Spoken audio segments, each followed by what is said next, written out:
आज जो हम दिवस मनाने जा रहे हैं वो हमारे आज़ादी के 73 साल कंप्लीट करता है।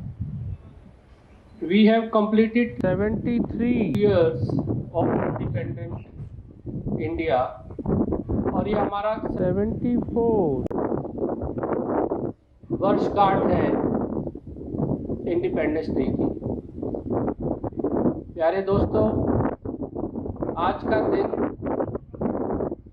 जो हम सबके लिए बहुत खुशियां लाया, वह बहुत बड़े बलिदान के बाद आ पाया। इसमें सैकड़ों हजारों लोगों का योगदान है, जिन्होंने अलग अलग तरीके से मातृभूमि की सेवा की, स्वतंत्रता संग्राम में शामिल होकर किसी ने लाठियां खाई, कोई जेल गया, कोई फांसी के तख्ते पर चढ़ गया, किसी को अपना घर छोड़ना पड़ा। बहुत लंबी कुर्बानियों के बाद हमें आज का दिन मिला है। जैसा मैंने आपको बताया कि हमारी आज़ादी के 72 साल बीत चुके हैं। आइए आज कुछ नाम हम लें जिन्हें हम याद करें, जिनकी वजह से हमें आज का दिन मिला। पहला सबसे अग्रणी नेम जो उसमें आता है वो महात्मा गांधी का आता है। इसके बाद जवाहरलाल नेहरू, सरदार वल्लभ भाई पटेल, लाला लाजपत राय, रविंद्रनाथ टैगोर, भीमराव अंबेडकर, एनी बेसेंट, सुखदेव, राजगुरु, चंद्रशेखर और कितने ही नाम आज के दिन लिए जा सकते हैं जिन्होंने हमारी स्वतंत्रता दिलाई। 72 सालों में हमने बहुत कुछ अचीव किया और इसमें सबसे बड़ी अचीवमेंट जो सबसे पहली मानी जाती है वो सरदार वल्लभ भाई पटेल ने, जो देश की 562 प्रिंसली स्टेट्स थी, उन सभी का इंटीग्रेशन भारत में किया। जिस भारत को आज हम अखंड देख पा रहे हैं, उसमें सरदार वल्लभ भाई पटेल का बहुत बड़ा योगदान है। प्यारे दोस्तों, हमारी बहुत सारी इंटरनल प्रॉब्लम्स हैं और बहुत सारी एक्सटर्नल प्रॉब्लम्स हैं। हमारी इंटरनल प्रॉब्लम्स आप सबसे पहली वो है पॉवर्टी। आज भी 40 करोड़ लोग हमारे देश में ऐसे हैं जिन्हें 3 वक्त का खाना पूरी तरह से नहीं मिल पाता। वो गरीबी रेखा से नीचे गुजर रहे हैं। इसके बाद सबसे बड़ी चुनौती हमारे सामने है बेरोजगारी की और उसके बाद है लिटरेसी की।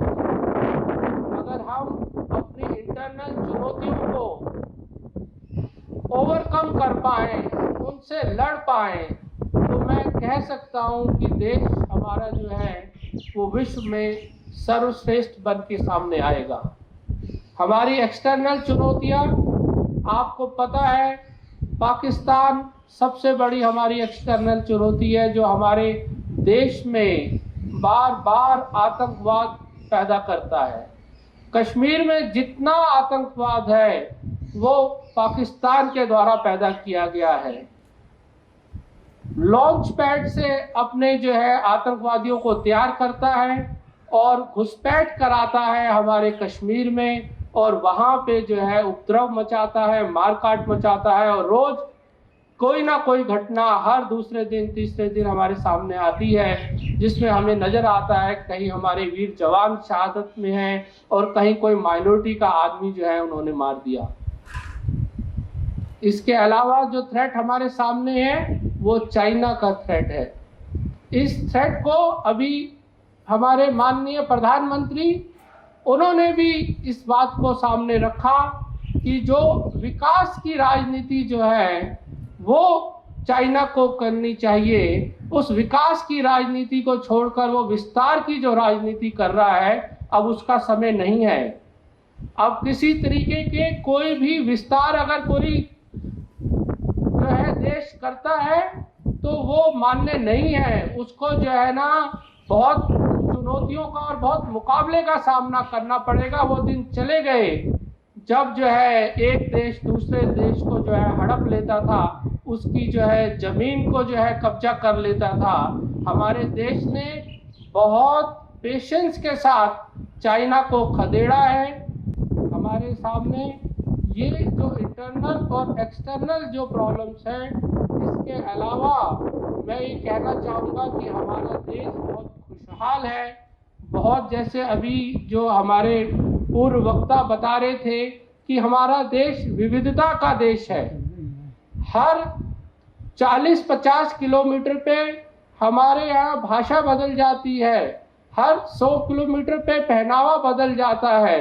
ऐसे विविध भारत में एकता तभी रह सकती है जब हम सभी बहुत पेशेंस सभी धर्मों के लिए रखें, सभी संप्रदाय, जात, पंथ सभी को अपने हिसाब से अपने कल्चर को मानने दें और अपने आप को पनपने दें। कोई इंटरफेरेंस किसी हद तक ना करे जब तक कि वो कोई राजद्रोह का मसला नहीं सामने बनता। हर एक कल्चर को अपने हिसाब से आगे बढ़ने का पूर्ण अधिकार है और ये हमारे संविधान ने सबको दिया है।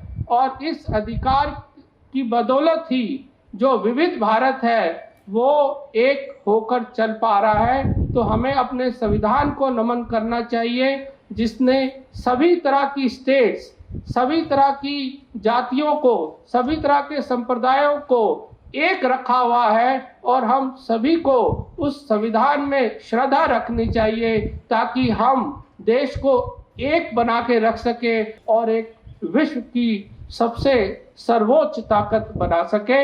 इन्हीं के साथ आप सबको एक बार बहुत बहुत बधाई, एक बार दोबारा से आपको बहुत बहुत बधाई। ये स्वतंत्रता दिवस सबके लिए बहुत मुबारक हो और इसी तरीके से हम साथ मिलजुल कर आगे बढ़ते रहे। जय हिंद, जय भारत।